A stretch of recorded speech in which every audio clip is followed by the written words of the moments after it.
2025 champions டிராஃபிக்கான Australian team ஸ்குவாடில் no David Warner, Delhi கேபிட்டல்ஸோட ஹெட் கோச் பதவியிலிருந்து விலகிய ரிக்கி பாண்டிங், மேலும் பல ஐபிஎல் அண்ட் கிரிக்கெட் அப்டேட்ஸை பற்றி தெரிஞ்சுக்கலாமாங்க. Welcome to the mindful minutes. First David Warner விஷயத்துலேருந்து வீடியோ ஸ்டார்ட் பண்ணுவோம். 2025 சாம்பியன்ஸ் டிராஃபிக்கான ஆஸ்திரேலியன் டீம் ஸ்குவாடில் நோ டேவிட் வார்னர் அப்படின்னு சொல்லி கன்ஃபார்ம் பண்ணியிருக்காரு ஆஸ்திரேலியன் டீமோட நேஷனல் செலக்டரான ஜார்ஜ் பெய்லி. என்னதான் David Warner all formats of கிரிக்கெட்ல இருந்து அவரோட ரிட்டையர்மெண்ட் அறிவிச்சாலும் அடுத்த வருஷம் பாகிஸ்தானில் வச்சு ஓடி ஃபார்மேட்டில் நடக்க போகிற சாம்பியன்ஸ் டிராஃபி சீரீஸில் ஆஸ்திரேலியன் டீமுக்காக ப்ளே பண்ணுறதுக்காக இன்ட்ரெஸ்டடாக இருக்கிறதாவோ அதை டேவிட் வார்னரே சொன்னதாவோ ஒரு சில நியூஸஸ் பரவச்சு.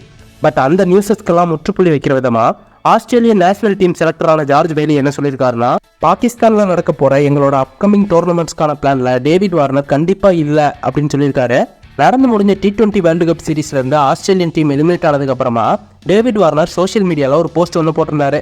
அதில் அவர் என்ன எழுதியிருந்தாருன்னா, இன்னும் கொஞ்ச நாளைக்கு அவர் ஃப்ரான்ச்சைஸ் கிரிக்கெட் விளையாட போகிறதாகவும், நடக்க போகிற சாம்பியன்ஸ் டிராஃபி சீரீஸில் ஆஸ்திரேலியன் டீம் என்ன எடுத்தாங்க அப்படின்னா அதுக்காக ப்ளே பண்ணுறதுக்கு இன்ட்ரெஸ்டடாக இருக்கிறதாகவும் போட்டிருந்தாரு.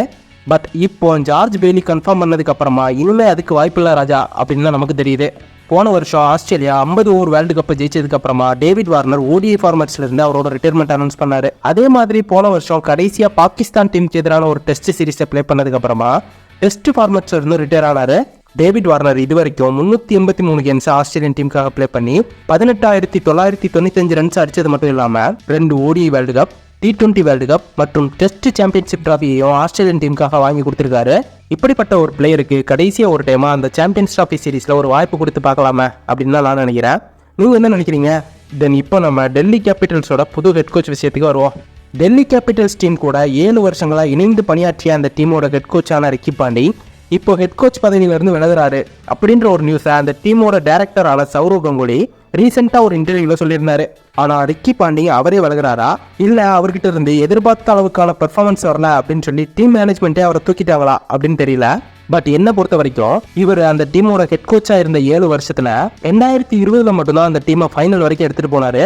ஆனால் மற்ற 6 சீசன்ஸ்லையும் அவர் கொடுத்த சுமாரான பெர்ஃபார்மன்ஸஸ் தான் அவரோட இந்த பதவி விலகலுக்கு காரணம் அப்படின்னு நான் நினைக்கிறேன். பட் எது எப்படியோ இப்போ பாண்டிங் இல்லை அப்படின்றதுனால டெல்லி கேபிட்டல்ஸில் ஹெட் கோச்சுக்கான அந்த ரெஸ்பான்சிபிள் ரோலை யார் ரீப்ளேஸ் பண்ண போகிறாங்க அப்படின்னு பார்த்தா எனக்கு தெரிஞ்சு 3 கேண்டிடேட்ஸ் இருக்காங்க. அதில் ஃபர்ஸ்ட் இடத்துல இருக்கிறது நம்ம சௌரவ் கங்குலி தான். இப்போதைக்கு அவர் தான் டெல்லி கேபிட்டல்ஸ் டீமோட டைரக்டராக இருக்காரு. பட் இருந்தாலும் பாண்டிங்கோட அந்த ஹெட் கோச்சுக்கான பிளேஸை ரீப்ளேஸ் பண்ணுறதுக்கான அந்த ரேஸில் ஃபர்ஸ்ட் இடத்துல இருக்கிறதும் இவர் தான். அண்ட் அது மட்டும் இல்லாமல் இவர் ரொம்ப நாளாக டெல்லி கேபிட்டல்ஸ் டீம் கூட சேர்ந்து ஒர்க் பண்ணதுனால அந்த டீமோட என்விரான்மெண்ட் மற்றும் டீம் பிளேயர்ஸ் கூட அவர் இன்னும் ஃபெமிலியராக இருப்பார். அண்ட் அது மட்டும் இல்லாமல் கங்குலிக்கு பொதுவாக அந்த டீமில் இருக்கக்கூடிய யங் பிளேயர்ஸ் கூட சேர்ந்து ஒர்க் பண்ணுறது ரொம்பவே பிடிக்கும். இதே மாதிரி தான் ஏர்லி 2000s யங் பிளேயர்ஸாக இருந்த இந்தியன் டீமை க்ரூம் பண்ணி வளர்த்தெடுத்தாரு. அதே மாதிரி இவர் டெல்லி கேபிட்டல்ஸ் டீமையும் ஒரு சாம்பியன்ஸ் டீமாக உருவாக்குவார் அப்படின்னு எதிர்பார்க்கலாம். அண்ட் இந்த ரேஸில் செகண்ட் இடத்தை பிடிக்கிறது நம்ம ஜாக் காலிஸ். சவுத் ஆப்பிரிக்காவை சேர்ந்த லெஜெண்டரி கிரிக்கெட் பிளேயரான இவர் கௌதம் கம்பீர் கேகேஆரோட மென்டார் பதவியிலிருந்து விலகி இந்தியன் டீமோட ஹெட் கோச் அப்பாயிண்ட் ஆனதுக்கு அப்புறமா இவர் தான் கேகேஆரோட மென்டாராக போறாரு அப்படின்ற மாதிரியான ரூமர்ஸ் பரவச்சு. பட் அதை பத்தின எந்த விதமான அபிஷியல் கன்ஃபர்மேஷனும் இது வரைக்கும் வரல. அதனால இவர் டெல்லி கேபிட்டல்ஸ் டீமோட ஹெட் கோச் ஆகிறதுக்கு ஒரு வாய்ப்பு இருக்கு. அண்ட் அது மட்டும் இல்லாமல் இவருக்கு சவுத் ஆப்பிரிக்கன் டீமை கோச்சிங் பண்ண நல்ல ஒரு எக்ஸ்பீரியன்ஸும் இருக்கு. அது போக இவருக்கு ஐபிஎல் ஸ்ட்ரக்சரை பற்றியும் ரொம்ப நல்லாவே தெரியும். இவர் 2012 ஐபிஎல் டிராஃபியை வின் பண்ண கேகேஆர் டீமில் ஒன் ஆஃப் த பார்ட்டாக இருந்திருக்காரு. தென் இவருக்கு அப்புறமா டெல்லி கேபிட்டல்ஸோட ஹெட் கோச் ஆகிறதுக்கு தகுதி படைத்த 3வது பிளேயர் யார் அப்படின்னு பார்த்தா மகேலா ஜெயவர்தனே. அந்த டீமோட ஹெட் கோச்சுக்கு இவரும் கண்டிப்பாக ஒரு பெஸ்ட் ஆப்ஷனாக இருப்பார். ஏன்னா இவர் மும்பை இந்தியன்ஸ் டீமோட கோச்சாக ஒர்க் பண்ணி அந்த டீமுக்கு மல்டிபிள் ஐபிஎல் டிராஃபிஸை ஜெயிச்சு கொடுத்துருக்காரு. அண்ட் இப்போதைக்கு அவர் மும்பை இந்தியன்ஸ் டீமுக்காக குளோபல் ஹெட் பெர்ஃபார்மன்ஸ்க்காக ஒர்க் பண்ணிட்டு இருக்காரு. பட் இன் ஃபியூச்சரில் ஹெட் கோச்சுக்கான ரோலோட டெல்லி கேபிட்டல்ஸ் டீம் அவர் அப்ரோச் பண்ணாங்க அப்படின்னா அது அவருக்கு ஒரு நல்ல ப்ராஜெக்டாக தோன்ற பட்சத்தில் அவர் இப்போ மும்பை இந்தியன்ஸ் டீம் கூட இருக்கக்கூடிய கரண்ட் ரோலை லீவ் பண்ணிட்டு டெல்லி கேபிட்டல்ஸோட புது ஹெட் கோச்சாக இணைகிறதுக்கும் வாய்ப்பு இருக்கு. எனக்கு தெரிஞ்சு இந்த 3 பேரில் யாராவது ஒருத்தர் தான் டெல்லி கேபிட்டல்ஸோட அடுத்த ஹெட் கோச் ஆனால் நல்லா இருக்கும் அப்படின்னு நான் நினைக்கிறேன். நீங்கள் என்ன நினைக்கிறீங்க?